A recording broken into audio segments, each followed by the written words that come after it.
Sarah Martinez stared at the concrete wasteland that had been her dream pool just 24 hours ago. 20,000 pounds of cement had turned her backyard oasis into a monument to revenge. But as she clutched the anonymous note in her trembling hand, "Next time, follow the rules," she had no idea that Karen Whitfield's vindictive act would uncover a web of corruption that would bring the entire Willowbrook HOA to its knees. Because sometimes, when you bury someone's dreams in concrete, you accidentally bury your own secrets too. The August sun beat down mercilessly on the hardened gray surface that had once been Sarah Martinez's pool. She stood at the edge of what should have been crystal blue water, her hands shaking as she held her phone, the contractor's voice crackling through the speaker. "Ma'am, I'm telling you, this isn't just concrete. This is industrial-grade cement with rebar reinforcement. Whoever did this knew exactly what they were doing. This is going to cost you upwards of $40,000 to remove, and that's if we don't hit any pipes." Sarah's legs gave out, and she sank onto one of the patio chairs that surrounded her concrete tomb. 40,000? Her voice was barely a whisper. Maybe more. This was done by professionals, Mrs. Martinez. This was planned. The line went dead, leaving Sarah alone with the sound of her neighbor's sprinkler system and the distant hum of traffic. She'd moved to Willowbrook Estates 18 months ago after her divorce, using every penny of her settlement to buy this house. The pool had been her sanctuary, her one indulgence after years of living under David's financial control. Her phone buzzed. A text from her daughter Emma away at college. "Mom, did you see the neighborhood Facebook page?" Sarah's blood ran cold. She opened the Willowbrook Estates community group and immediately saw the post that had 37 comments and climbing. Karen Whitfield. Some people think HOA rules don't apply to them. When you ignore multiple violations and warnings, actions have consequences. The neighborhood standards must be maintained. The comments were brutal. Linda Chen. "What happened, Karen? Spill the tea." Karen Whitfield. "Let's just say certain. Pools are now up to code." Mike Johnson. "Holy crap, Karen. Did you really?" Karen Whitfield. "The rules exist for a reason, Michael. Some people learn the hard way." Sarah's hands were shaking so violently she could barely scroll.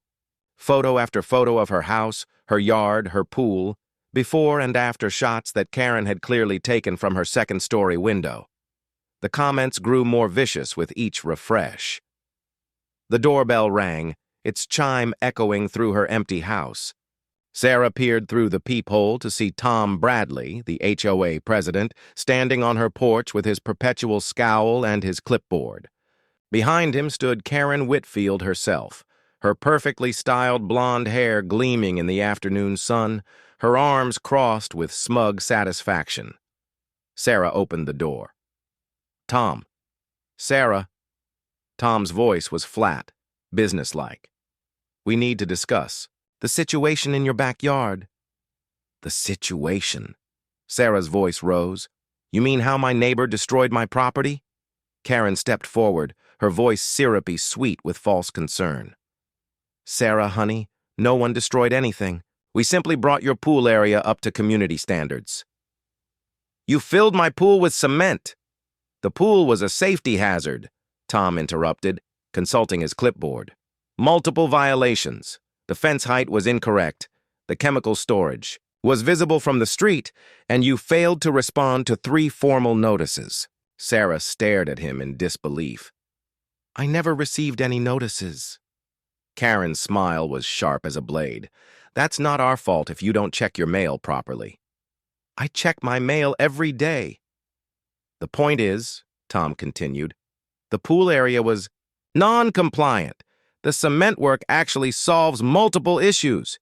You should be thanking us." "Thanking you?" Sarah's voice cracked. "Do you have any idea what this is going to cost to fix?" "Fix?" Karen laughed, the sound like breaking glass. "Oh, sweetheart, you misunderstand. The cement work is permanent. The HOA has already approved it as an improvement to neighborhood property values." Sarah felt the world tilt beneath her feet. You can't be serious. Tom handed her a sheet of paper from his clipboard. This is an official notice that your property is now in full compliance with all HOA regulations. The matter is closed. Sarah scanned the document, her vision blurring with tears.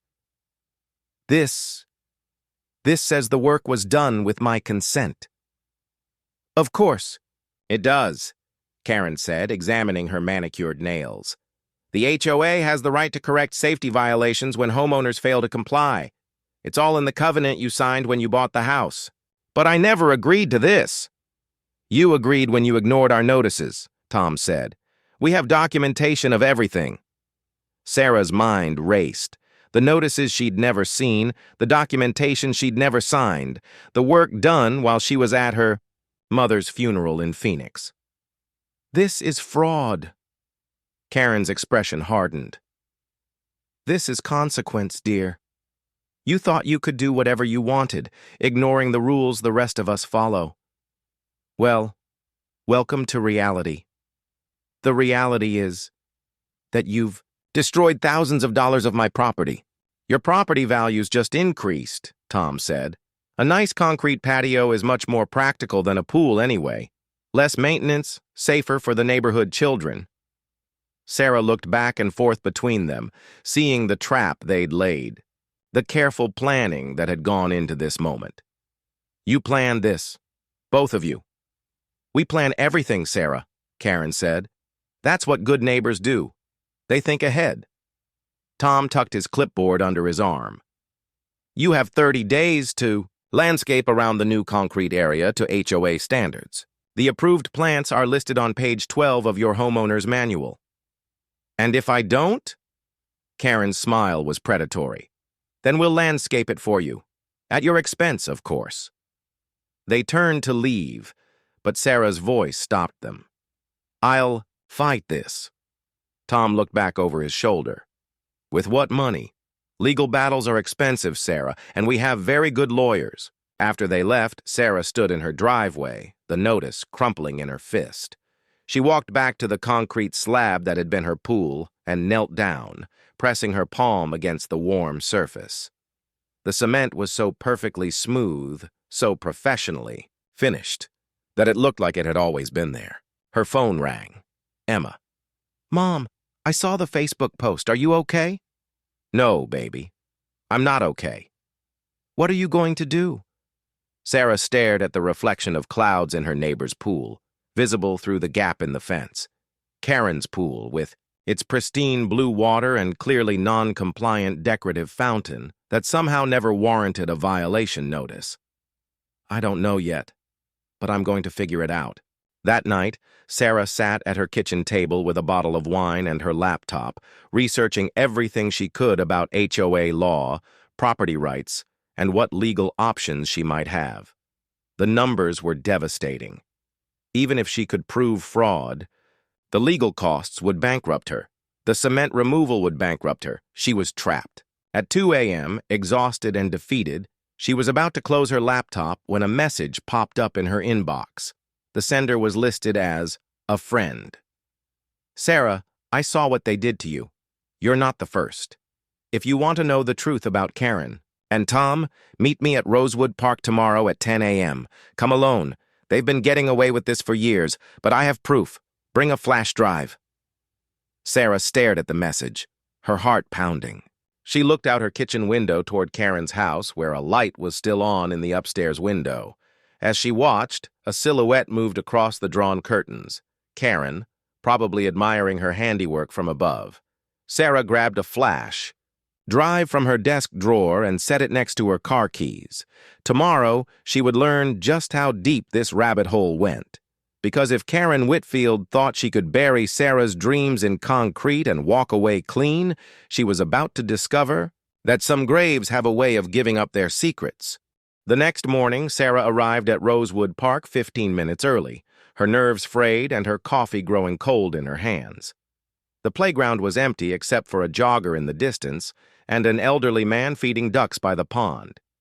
She'd barely slept alternating between fury and fear as she replayed yesterday's encounter with Karen and Tom. At exactly 10 a.m., a woman approached from the parking lot. Mid-40s, auburn hair pulled back in a messy bun, wearing scrubs that suggested she'd just gotten off a night shift. She looked exhausted but determined. "Sarah Martinez?"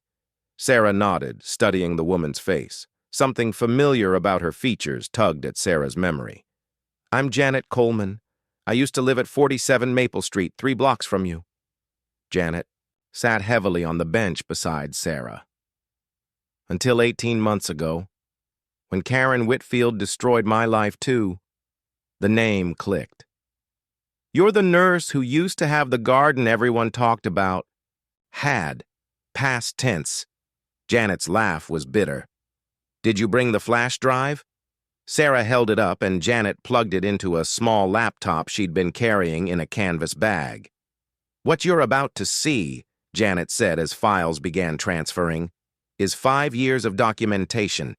Karen and Tom have been running a systematic operation, targeting specific homeowners for property seizure and fraud. You're victim number 7 that I know of." Sarah's stomach dropped. 7? The Hendersons on Oak Street, Tom claimed their solar panels were architectural violations and had them removed by force. Cost them 12 grand, plus they're still paying for electricity they should be getting free. The Patels on Birch, Karen said their vegetable garden was commercial agriculture in a residential zone and had the city fine them into bankruptcy. They lost their house. Janet pulled up a folder labeled Pool Incidents, and Sarah's blood ran cold. Inside were photos of 3 different properties, all with cement-filled pools. The Johnsons, the Reeds, and the Yamadas. Same exact pattern. Fake violation notices that were never delivered, emergency cement pours for safety reasons, and forged consent documents. How is this legal? It's not. But Karen's husband owns Whitfield Construction. They do all the emergency repairs. Tom's brother-in-law is Judge Morrison at the county courthouse. He rubber stamps all the HOA legal actions. And Karen's sister works at the city planning office, so building permits get fast-tracked or buried depending on what they need. Sarah stared at the screen, watching Janet click through hundreds of documents. Forged signatures, backdated notices, inflated contractor bills, property assessments that mysteriously plummeted right before forced sales. "It's a family business," Janet continued. "They identify homeowners with equity but limited cash flow, manufacture violations, force expensive corrections, then buy the houses for pennies on the dollar when people can't afford the legal fights." "Why haven't the police done anything?" Janet's expression grew darker. "Because Karen's nephew is Detective Ryan Whitfield.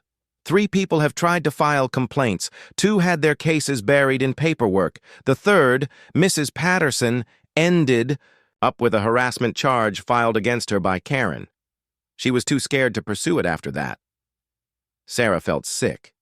"It's a complete network. 5 families destroyed, Sarah. The Reeds had to move in with their adult son. Mr. Yamada had a heart attack from the stress and spent 2 weeks in the ICU. Mrs. Johnson started drinking again after 20 years sober." Janet opened another folder, labeled Financial Records. The spreadsheet that appeared showed staggering numbers.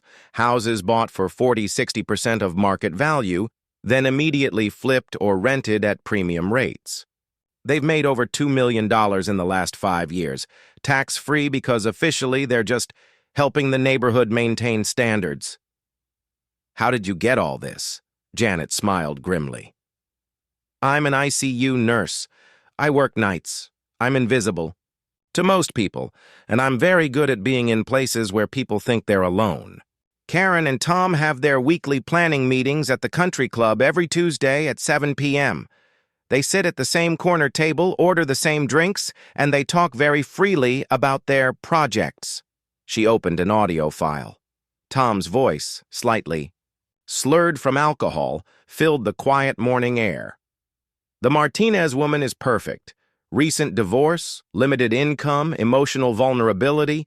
The pool gives us multiple angles: safety violations, chemical storage, improper fencing. Janet's surveillance showed she visits her mother in Phoenix every few months. We'll time the concrete pour for her next trip. Karen's voice, sharp and calculating. What about resistance? She might lawyer up. With what money? And besides, Morrison will drag out any legal proceedings until she's broke. Same playbook as always. Sarah's hands were shaking. They planned this for months, at least 6. I have recordings going back to February where they discuss your potential and timeline. Janet paused the audio. But here's what they don't know. I've been documenting everything. Bank records, property transfers, forged documents, recorded conversations. Enough evidence to bury them all. Then why haven't you? Janet's face crumpled. Because they destroyed me first. Karen didn't just steal my house, Sarah. She cost me my marriage, my credit, my reputation. I've been living in a studio apartment, working double shifts to survive. I couldn't afford a lawyer, couldn't risk making them angry enough to come after my nursing license, too. Sarah studied Janet's exhausted features, seeing the toll that fighting monsters takes on ordinary people. What changed? I realized I can't be the only one who survives this. When I saw what they did to your pool, I knew they'd keep escalating until someone stops them. Janet closed the laptop and handed Sarah the flash drive. Everything's on there. Bank records, audio recordings, property documents, photos, enough evidence to take down their entire operation. What do I do with it? That's up to you. You could take it to the FBI. This is federal mail fraud, conspiracy, racketeering. Or you could take it to the media. Channel 7 has been looking for a big corruption story. Sarah stared at the small device in her palm, feeling its weight. What about Detective Whitfield? Won't he just bury it again? Not if it goes public first. And not if you have help. Janet stood up, shouldering her bag. Sarah, I need to ask you something, and I need you to be honest. Are you ready for war? Because that's what this is. They'll come after you with everything they have. They'll try to destroy your credit, your reputation, your relationships. They might even try to frame you for something. Sarah thought about the concrete slab in her backyard, about Emma's college tuition she'd been saving for, about the life she'd worked so hard to rebuild after her divorce. They already destroyed me, she said quietly. What else do I have to lose? Janet smiled. The first genuine smile Sarah had seen from her. That's exactly what I was hoping you'd say. As Janet walked away, Sarah remained on the bench, holding the flash drive and watching the ducks glide across the pond. Her phone buzzed with a text from Karen. Hope you're enjoying your new patio. Remember, landscaping compliance is due in 29 days. The clock is ticking. Sarah looked at the message, then at the flash drive, then back at the message. She typed her response. Thanks for the reminder, Karen. I'll make sure everything is perfect. But as she hit send, Sarah was already planning something very different than landscaping. She was planning the complete destruction of Karen Whitfield's criminal empire. That afternoon, Sarah drove to the offices of Channel 7 News. The parking lot was nearly empty, but she walked through the glass doors with the confidence of someone who had finally found her weapons. I'd like to speak with someone about a major corruption story, she told the receptionist. It involves fraud, racketeering, and public officials. And I have evidence. The receptionist looked up with sudden interest. What kind of evidence? Sarah held up the flash drive. The kind that brings down criminal networks. 20 minutes. Later, she was sitting across from investigative reporter Amanda Chen, watching the woman's eyes widen as she scrolled through file after file of documentation. Mrs. Martinez, Amanda said finally, this isn't just a story. This is a federal case. How quickly can you get me in touch with your source? Right now, Sarah said, dialing Janet's number. As the phone rang, Sarah looked out the window toward Willowbrook Estates, where Karen Whitfield was probably planning her next victim, where Tom Bradley was probably forging his next document, where Judge Morrison was probably dismissing his next legitimate complaint. They had no idea that their perfect system was about to be exposed to the entire city. But they were about to learn that when you bury someone's dreams in concrete, sometimes you accidentally bury the evidence that destroys you. 3 days later, Sarah woke to her phone buzzing incessantly at 6 a.m. 17 missed calls, 43 text messages, and her doorbell ringing like someone was leaning on it. She stumbled to the front window and peered through the blinds to see news vans lining her street, reporters with microphones clustered on her lawn, and Sarah grabbed the remote, her hands shaking as she found the channel. Amanda's face filled the screen, standing in front of the Willowbrook Estates sign with breaking news exclusive investigation scrolling beneath her. Documents obtained by Channel 7. News reveal a sophisticated criminal network operating within one of the city's most prestigious neighborhoods. HOA President Tom Bradley and resident Karen Whitfield allegedly orchestrated a 5-year scheme involving property fraud, forgery, and corruption that spans multiple city departments. The screen filled with photos, the cement-filled pools, forged documents, bank records showing the suspicious property transfers. Then came the audio recordings, Tom and Karen's voices crystal clear as they planned Sarah's destruction. Sarah's doorbell rang again. She peered out to see Detective Ryan Whitfield, Karen's nephew, standing on her porch with his badge visible and his jaw clenched. "Mrs. Martinez, I need to speak with you about these allegations." Sarah cracked the door, keeping the chain latch, engaged. "Do you have a warrant?" "I'm here about the theft charges." "What theft charges?" Ryan held up an official document. "Karen Whitfield filed a complaint yesterday alleging that you stole HOA documents and made unauthorized recordings. That's felony theft and wiretapping." Sarah's blood ran cold, but then she remembered Janet's warnings about this exact scenario. "I didn't steal anything. I was given evidence of crimes by a concerned citizen." "You recorded private conversations." "Without consent." "In a public restaurant," Sarah shot back, suddenly grateful for Janet's detailed notes. "There's no expectation of privacy in the Willowbrook Country Club dining room." Ryan's confident expression flickered. "You still need to come in for questioning." "Not without my lawyer." As if summoned by magic, a black sedan pulled up to the curb and a sharp-dressed woman emerged. She walked past the reporters with the kind of authority that parted crowds. "Detective Whitfield," the woman called out.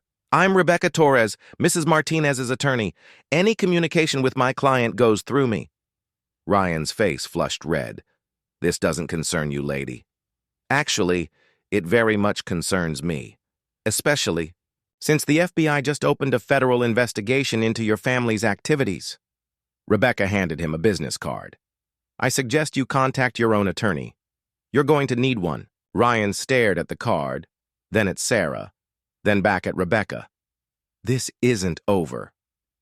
"No," Rebecca agreed pleasantly. "It's just beginning. Have a wonderful day, detective." After Ryan stormed off, Rebecca introduced herself properly. "Amanda Chen called me. I specialize in corruption cases, and I work pro bono for victims of organized fraud. May I come in?" 20 minutes later, Sarah sat in her kitchen across from Rebecca, watching the lawyer review Janet's evidence with the kind of focused intensity that made Sarah feel hopeful for the first time in days. "This is extraordinary," Rebecca said finally. "The scope, the documentation, the audio evidence. I've never seen a case this well documented by victims themselves." "What happens now?" "Now we go on the offensive. The FBI is already involved, but I want to file civil RICO charges against the entire network. Racketeering, conspiracy, mail fraud, wire fraud. We're looking at treble damages for every victim." Sarah's phone buzzed with a text from an unknown number. "You have no idea what you've started. Drop this now or face the consequences." Rebecca glanced at the message. "Screenshots, everything. They're panicking, which means they're making mistakes." Through the kitchen window, Sarah could see reporters interviewing neighbors. Mrs. Henderson from Oak Street was crying as she described losing her solar panels. Mr. Patel was showing photos of his destroyed garden. The Johnsons were standing beside their own concrete-filled pool, holding hands and looking shell-shocked. The victims are coming forward, Sarah realized. 7 confirmed so far, with more calling Amanda's tip line every hour. Karen and Tom thought they were picking off isolated targets, but you've given everyone a voice. Sarah's phone rang. Emma. Mom. Are you okay? It's all over social media. My roommate's from Phoenix and she sent me the news link. I'm okay, baby. Better than okay. We're fighting back. Are you safe? Some of the comments online are really scary. Before Sarah could answer, the sound of squealing tires made her look out the window. Karen's white Mercedes was speeding down the street, followed closely by a police car with its lights flashing. I have to go, Em. But don't worry. The good guys are winning for once. Rebecca was already on her phone. Amanda, Karen Whitfield just got pulled over in front of our location. Yes, I can see the arrest from here. Federal agents, outstanding. They watched through the window as FBI agents in windbreakers surrounded Karen's car. She emerged in handcuffs, her perfect blonde hair disheveled, screaming something at the agents that made the gathered reporters surge forward with their cameras. Tom Bradley was arrested at his office an hour ago, Rebecca explained, hanging up. Judge Morrison is being escorted from his courthouse as we speak. The city planning office is being raided. It's all coming down at once. Sarah felt a strange mix of triumph and disbelief. 3 days ago, she'd been standing defeated beside her concrete pool. Now she was watching the architect of her destruction being perp-walked past news cameras. Her phone buzzed again. This time it was Janet. Are you watching the news? We did.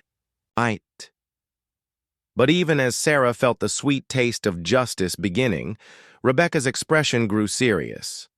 Sarah, I need you to understand something. What's happening right now is just the beginning. Karen's network has been operating for 5 years.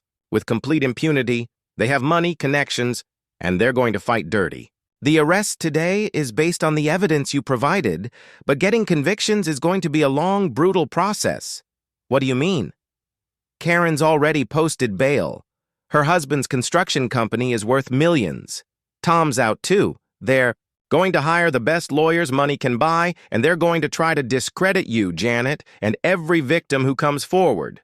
They'll claim this is all a vindictive conspiracy by disgruntled homeowners. Sarah watched Karen's Mercedes being towed away, noting how quickly the crowd of reporters was dispersing now that the dramatic arrest footage was captured. But we have recordings, documents, bank records, which they'll claim are fabricated or taken out of context. Karen's already spinning this on social media as a witch hunt by entitled neighbors who refuse to follow community standards. Rebecca pulled up Karen's Facebook page on her phone.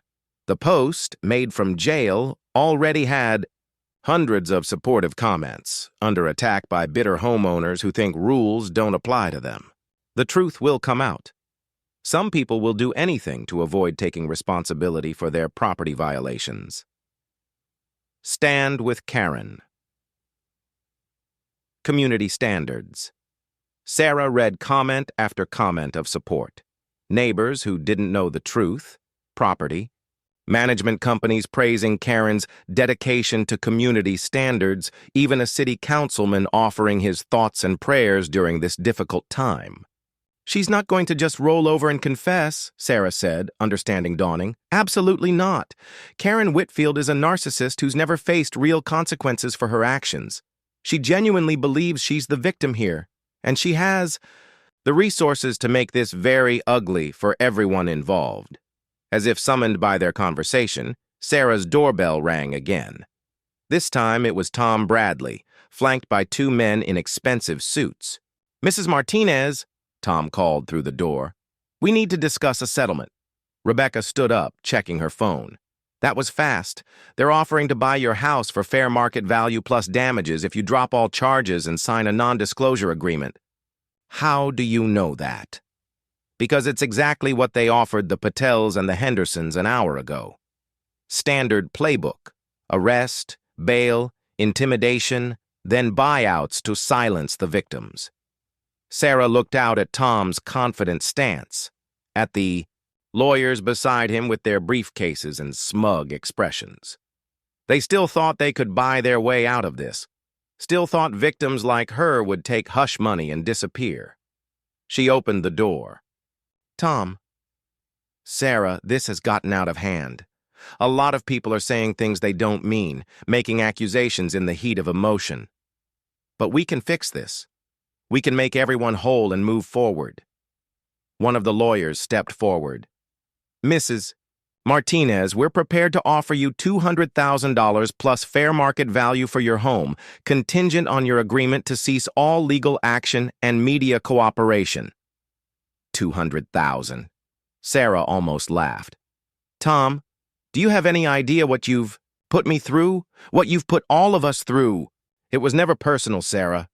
We were just trying to maintain property values for everyone."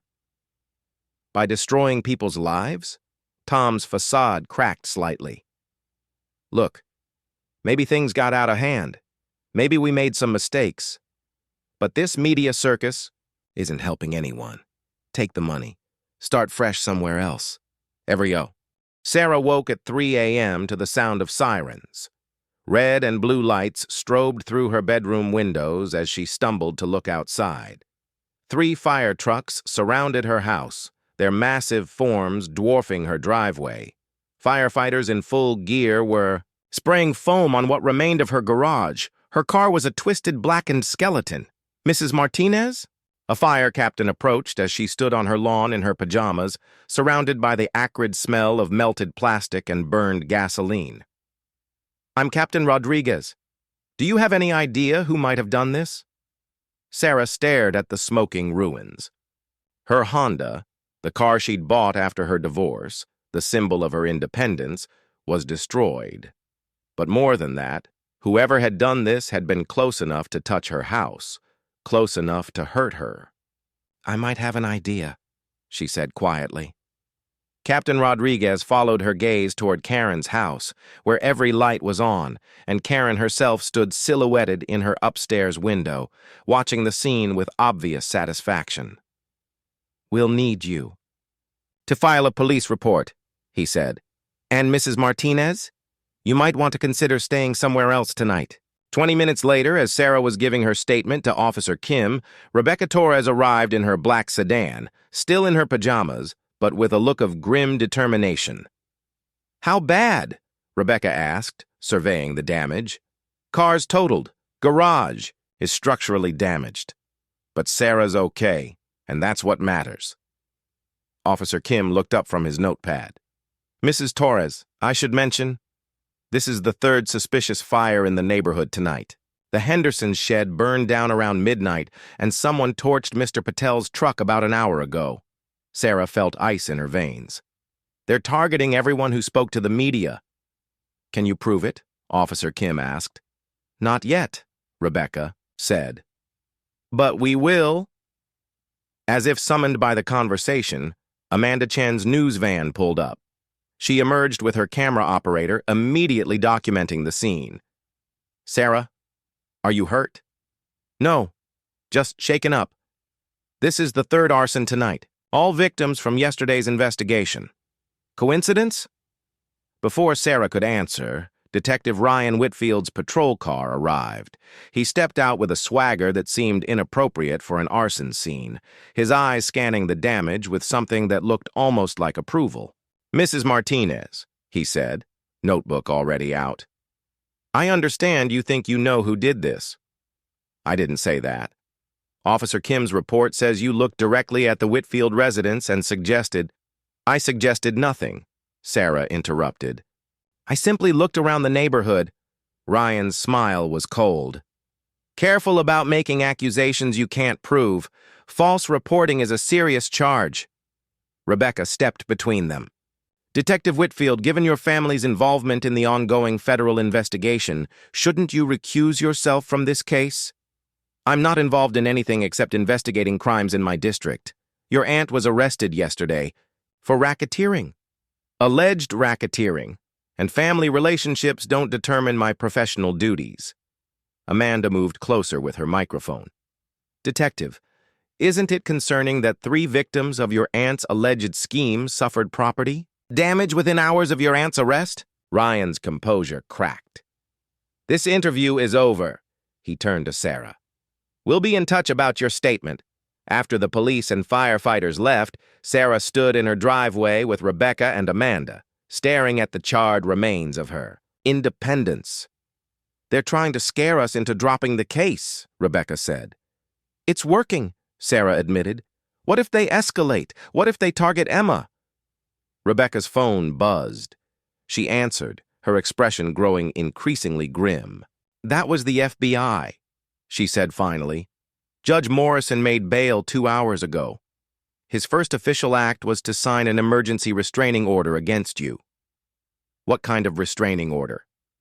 You're prohibited from contacting any media discussing the case publicly or approaching within 500 feet of any Willowbrook HOA board member. Violation is contempt of court, punishable by immediate arrest. Sarah felt the trap closing around her. How is that legal? It's not, but Morrison still has judicial authority until he's convicted. We can appeal, but that takes time. Amanda looked up from her phone. It gets worse. Karen's lawyer just released a statement claiming the arsons are false flag attacks designed to generate sympathy for the vindictive homeowners trying to destroy the HOA. She read from her screen.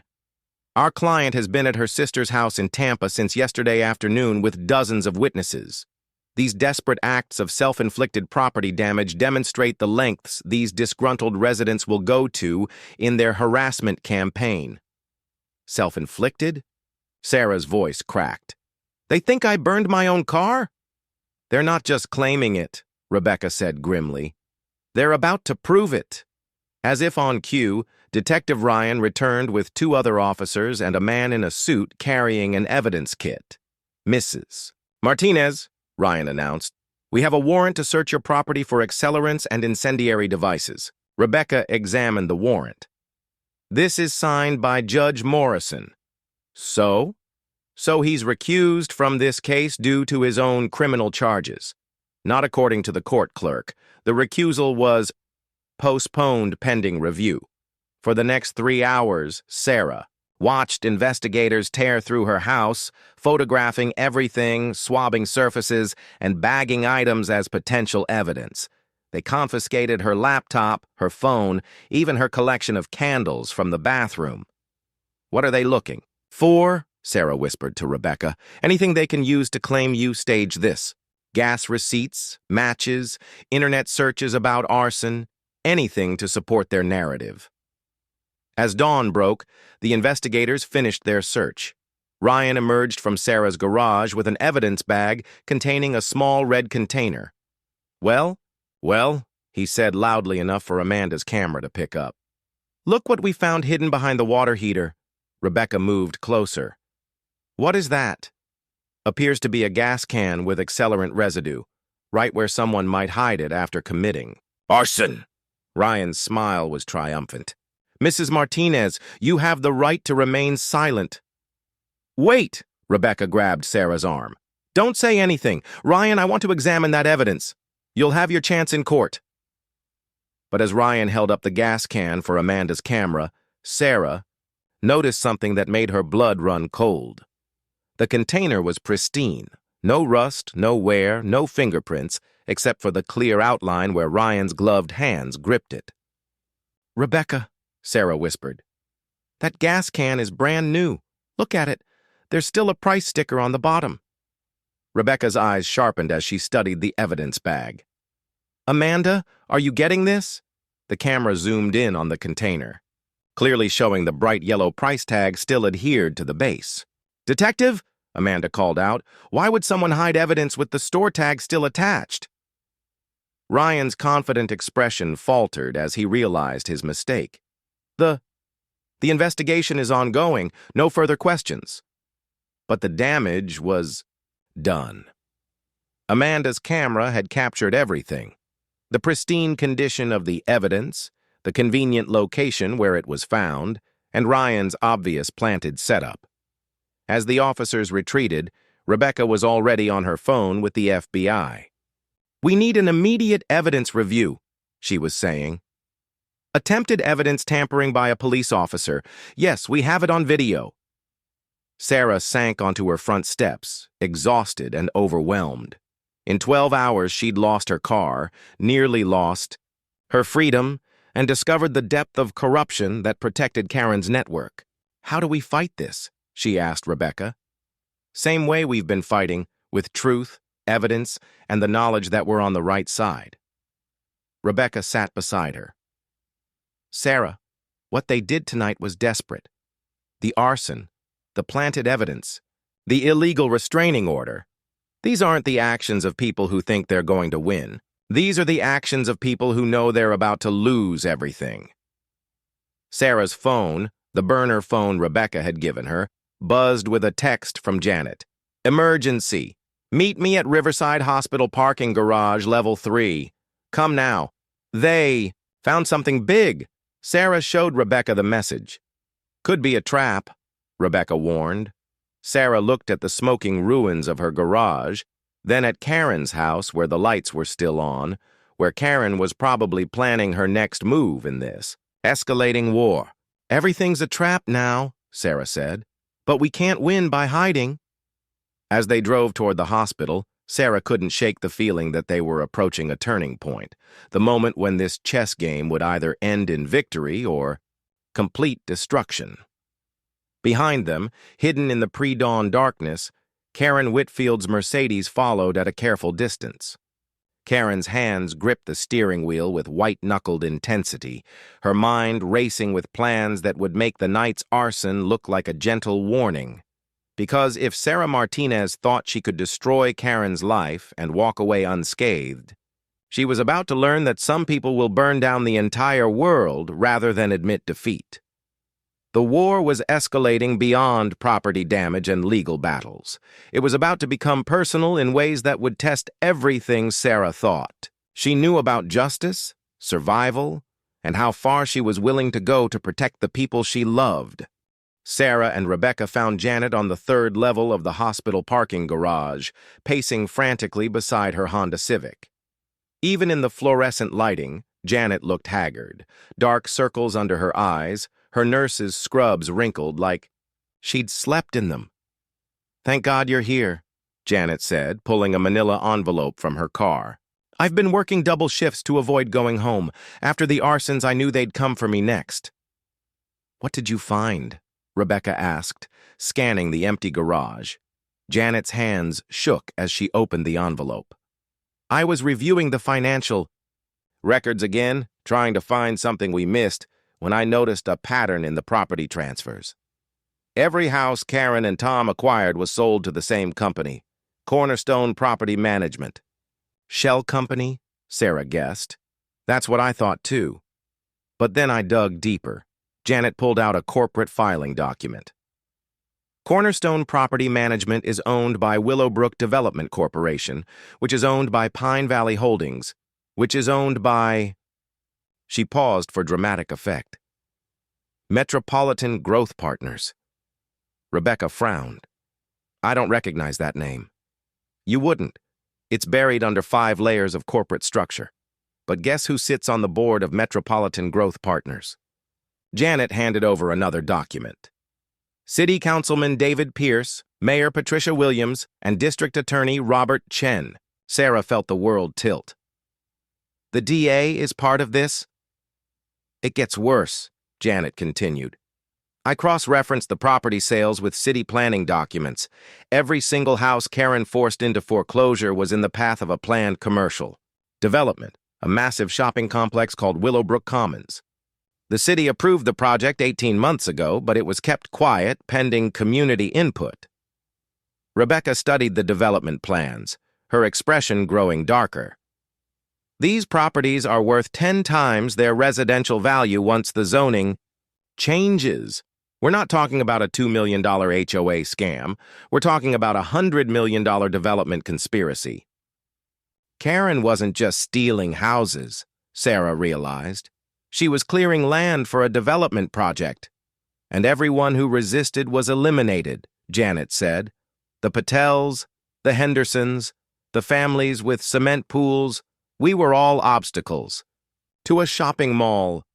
A car engine echoed through the parking garage. All three women froze as headlights swept across the concrete, growing brighter as the vehicle climbed toward their level. "We need to go," Rebecca said urgently. "Now!" But the headlights were already turning onto their level, revealing Karen, Whitfield's white Mercedes, speeding directly toward them. At the last second, the car swerved, tires squealing as it blocked the exit ramp. Karen emerged from the driver's seat, no longer the perfectly polished HOA queen. Her blonde hair was disheveled, her makeup smeared, and her eyes had the wild look of someone who'd lost everything and blamed everyone else for it. "Well, well," Karen called out, her voice echoing in the concrete space. "The three little conspirators plotting their next lies." "Karen," Rebecca said calmly, "you're violating a restraining order by approaching Sarah." Karen laughed, a sound like breaking glass. "Restraining order? Honey, I wrote that restraining order. Judge Morrison does whatever I tell him to do." She walked closer, and Sarah could see Karen was holding something in her right hand, a small black device that looked like a remote control. "Do you know what you've cost me?" Karen continued. 20 years of planning, 20 years of building the perfect system, and you three pathetic women think you can destroy it all with your little recordings and your sob stories? The FBI has everything, Karen, Janet said. It's over. The FBI has theories, but theories don't hold up in court when the evidence disappears. Karen held up the remote device. One button, and the Willowbrook HOA office burns to the ground. Every document, every computer, every piece of paper that connects anyone to anything, gone. Sarah's phone buzzed. A text from Emma. "Mom, there are men outside my dorm. They said, they're security, but they're asking about you. I'm scared." Sarah's blood turned to ice. "You're threatening my daughter?" Karen's smile was vicious. "I'm not threatening anyone, but security is so important these days, don't you think? College. Campuses can be dangerous places. You psychotic..." Sarah started forward, but Rebecca grabbed her arm. "Karen," Rebecca said, "whatever you think you're going to accomplish here, it won't work. The evidence is already with federal prosecutors. Destroying the HOA office won't change that, won't it?" Karen pulled out her phone with her free hand. "David, it's me. Are the charges ready?" "Perfect. File them immediately." She hung up and smiled at their confused expressions. "District Attorney Chen is filing federal charges against all three of you within the hour. Conspiracy to commit fraud, filing false police reports, arson, and, my personal favorite, domestic terrorism for your coordinated attack on community infrastructure." Janet stepped forward. "That's insane. No one will believe." "Everyone will believe it," Karen interrupted. "Sarah, the bitter divorcee who burned her own car for insurance money.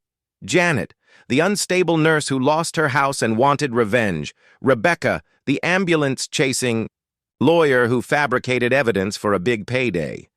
The story writes itself." She gestured toward the concrete walls around them. "And when you three suicide bombers detonate the device you've been building in this parking garage, well, it'll be such a tragedy.